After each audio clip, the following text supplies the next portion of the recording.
From Lions Clubs International, this is LQ, Lions Quarterly. Now, Knights of the Blind, the third in a series of centennial videos.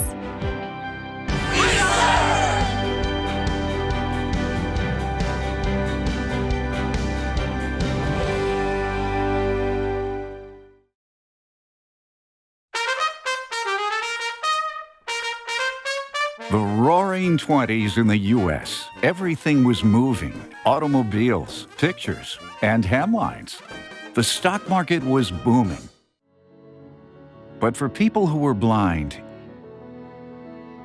it was a time of struggle. Many viewed people who were blind as incapable of being educated, supporting themselves, or living independently. So they were kept home, closed off from the world. There were some residential schools and a few public school programs in the U.S. for blind children. Lions recognized the need to help and began their journey to become Knights of the Blind. Lions' mission to serve the blind began shortly after their founding in 1917. They created jobs making brooms and checked students' eyesight in school. In 1922, Lions in Cincinnati, Ohio, asked local schools what children who were blind needed most. Imagine you had gone through your youth with nothing but school books to read. For more than 40 years, Lions partnered with Clovernook Home for the Blind to produce the International Lions Juvenile Braille Monthly. It was filled with stories, games, and puzzles. Lions reported that it was the first Braille magazine for children.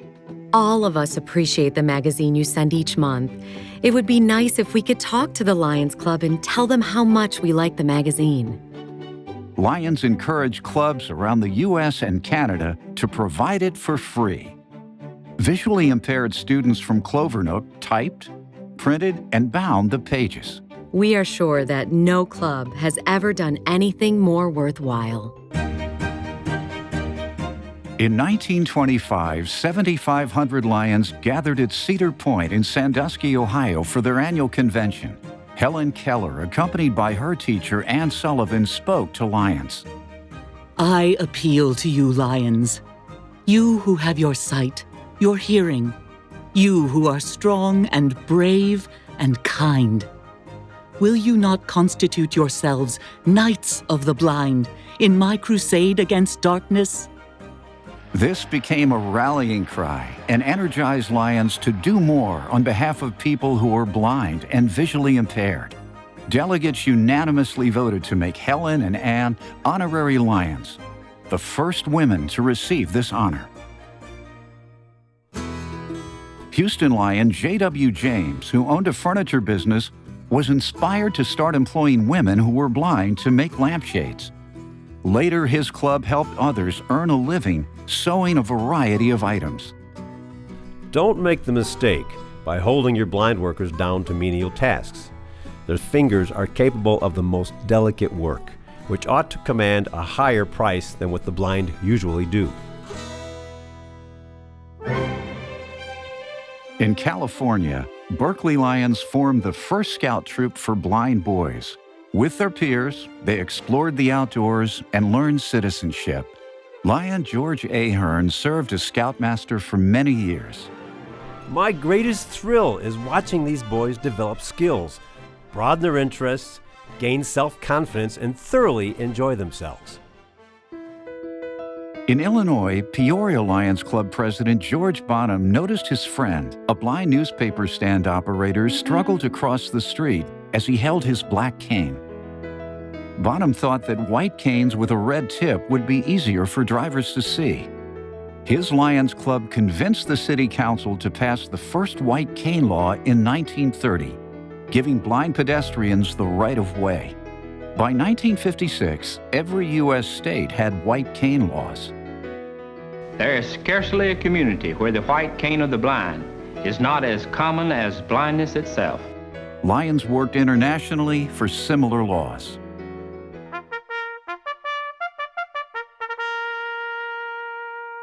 The Boston and Manchester Lions Clubs partnered with Perkins Institute for the Blind to start Camp Allen in 1931. Named for Lion Edward Allen, the director at Perkins, it was the first camp to provide outdoor recreation for girls who were blind. It led to Lions establishing similar camps throughout the world. Through the years, Helen Keller continued to visit Lions clubs, praising them for their attitude toward the blind, which she called new to the world. Lions are trying to help the blind as they would help one of their number who had met with a misfortune, and not as people different from everyone else. In Michigan, the Detroit Uptown Lions launched a guide dog program in 1939 to help one of their own. When Glenn Wheeler couldn't get into a program, his fellow Lions created one with just $400 and a hat full of ideas. Known as Leader Dogs for the Blind, this program has helped thousands gain newfound freedom and independence. With verbal commands and hand gestures, she directs Sherry to their destination. That's still true today. Pauline Ulrich has had Leader Dogs for 52 years. It's given me the opportunity to basically go anywhere I want to go. Internationally, Lions have started and supported many other guide dog schools.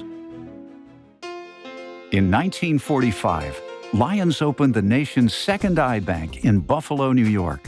A donor eye was used with a clear cornea. It was like putting a clear window where a frosted window was before. I'll never forget the very first day the doctor took the bandage off. It was the most beautiful sight there was. Lions opened eye banks in many nations to help millions see again through corneal transplants.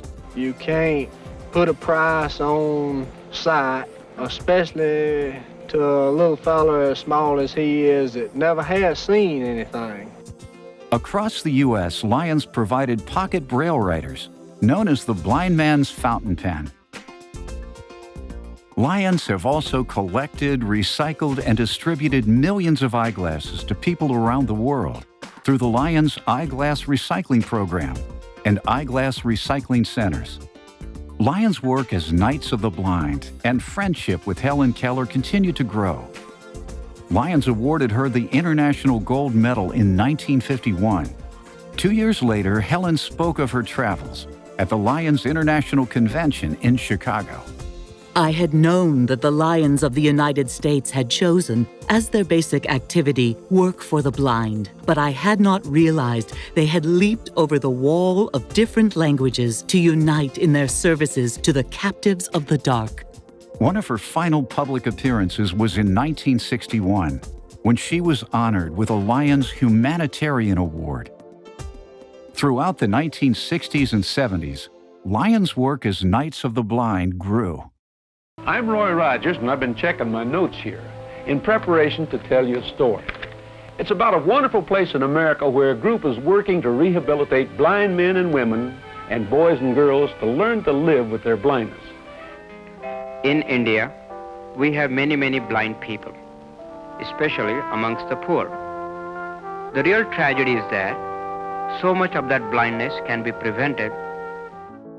In 1990, Lions Clubs International Foundation launched the SiteFirst program, taking Lions service to new levels. Major cataract campaigns help millions regain their sight. SiteFirst also helps eliminate sight-robbing diseases such as river blindness and trachoma. The most gratifying part of it is what we do in partnership with Lions International. I have a feeling, standing here before you, of gratitude for what Lions do throughout the world. SiteFirst continues to establish comprehensive eye care systems. It's also increasing low vision services and educational opportunities for those who are blind. Y. Though much has been accomplished, Lions remain steadfast in their commitment to serve as Knights of the Blind.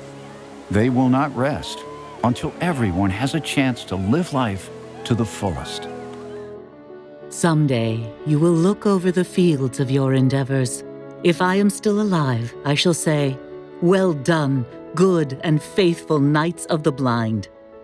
And you will say with equal joy, "We have received as richly as we have given."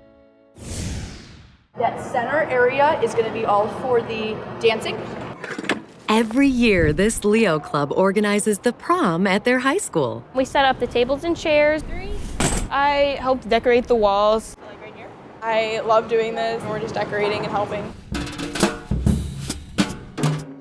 I'm really looking forward to the dance. We love dancing. It's something that we focus on all year long. We, invite the seniors to come. Senior citizens, that is, for the Harvest Moonlight Senior Prom.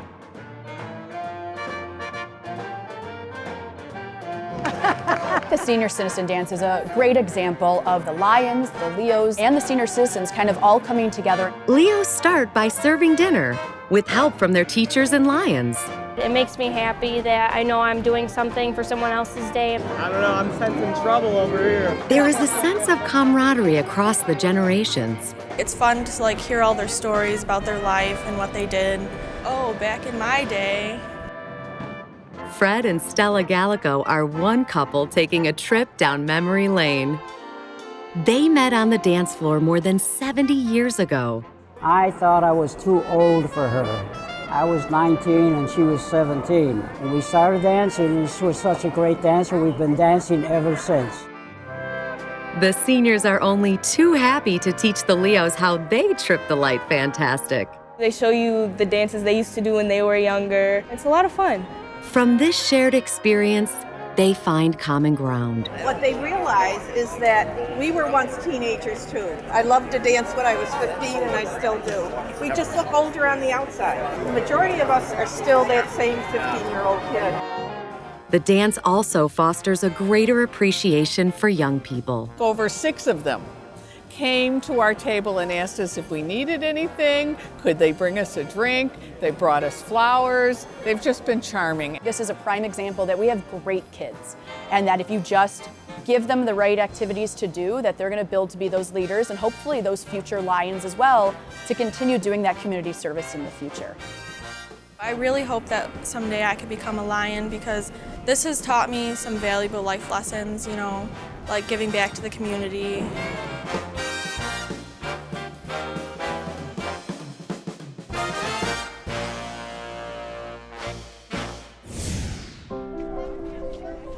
Members of the Diest Lions Club in Belgium have made it their mission to serve people with intellectual disabilities for more than 50 years. In 1963, our club started with one school with 14 children. When my father became member of the Lions Club, I was only 12 years old, but I remember very well my sister was one of the first students in this school. It was the first school of its kind in the area. When this school was founded here, it was really needed, and the school was always growing because there's still so much demand. When the school outgrew its building, Lions built a bigger one. Now 180 children can learn and socialize in a school close to their homes. And when they grow up, they have a place to work. Lions have been sponsoring a work center since 1967. They employ 300 people in a state-of-the-art workplace. Here, those with intellectual challenges are given a chance to develop their abilities, gain independence, earn a living, and more. They do a lot of very interesting things. I think it's important for everybody to have the feeling to be needed in the community. In 1981, the Diest Lions established the Martien van Camp Home for adults whose parents have died or whose family can no longer care for them. It offers a wide range of services for the nearly 140 residents.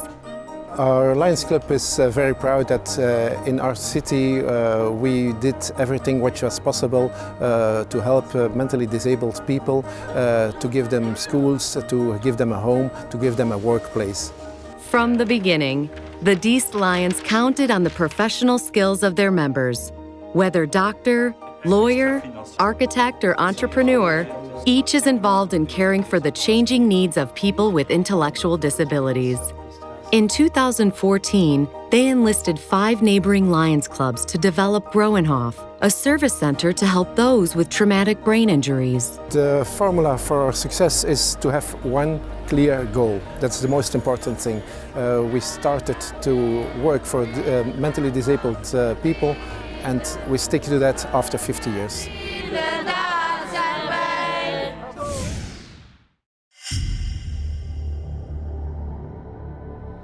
Sometimes the light of the world can't shine through.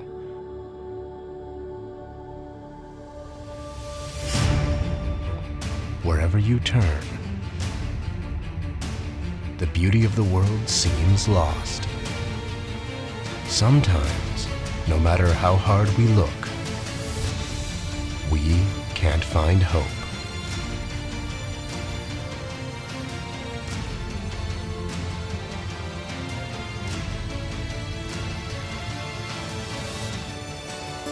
Until someone shows us. And the world is illuminated with the colors of peace.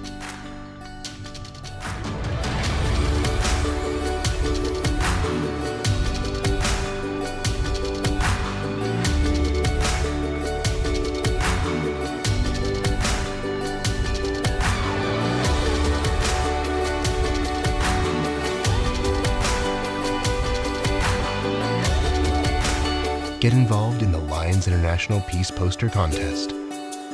For more information, visit lionsclubs.org. Send your story suggestions to lq@lionsclubs.org. Be sure to like and share LQ on social media.